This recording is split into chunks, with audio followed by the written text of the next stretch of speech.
Weather leader with your certified most accurate forecast. Here's meteorologist Luke Victor. Well, we're going to be watching for our winter storm rolling into Colorado by the time we get to the middle of this week. For now, though, here as we're getting into Monday and Tuesday, shouldn't be all that bad.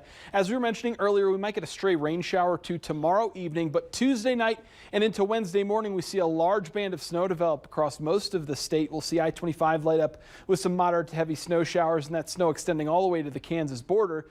With temperatures likely in the teens and 20s, this is going to be snow that sticks very easily to those road surfaces and probably causes quite a bit of traffic trouble Wednesday morning. I'm expecting school closures and potentially even some road closures. Raton Pass, as you're getting south on I-25 between Colorado and New Mexico, potentially could get closed as some of the heaviest snowfall from this system looks to be focused in that area. You could still see some light snow showers, though, lasting through at least 4 or 5 o'clock in the evening on Wednesday before we slowly start to shut things down Wednesday night and into early Thursday morning.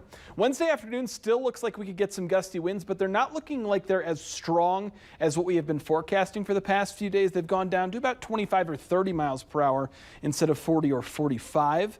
But still, the wind could make for some lower visibility at times, and that snowfall could be heavy.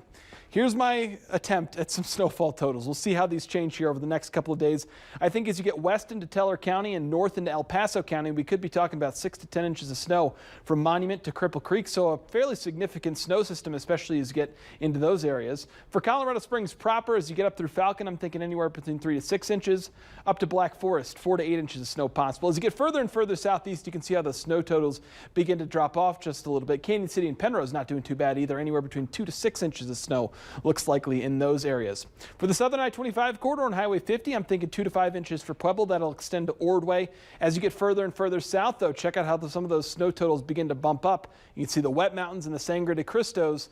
Could be talking about a pretty significant storm system. 10 to 16 inches of snow over Levita Pass could make travel very dangerous over that area. And it looks like the San Luis Valley is probably going to get some pretty good snowfall out of this system as well. Over the southeast plains, anywhere between about 3 to 6 inches is a good bet for Kim. I have you for 4 to 8 inches of snow at this point in time. Overall, it looks like all of southern Colorado has a good chance at a medium to high impact storm for most of the morning Wednesday and throughout the day. Snowy roads, school closures certainly not out of the question. But this certainly isn't a blockbuster storm by any means, at least compared to what we were dealing with just a few days ago when we were talking about this potentially being a stronger storm system. It has weakened slightly, but we'll still see some wiggles and wobbles here over the next couple of days, and we might have to amp up the messaging again if we start to get a signal for a stronger storm system. We'll be watching it pretty closely here as we get into the middle of this week and into Thursday and Friday.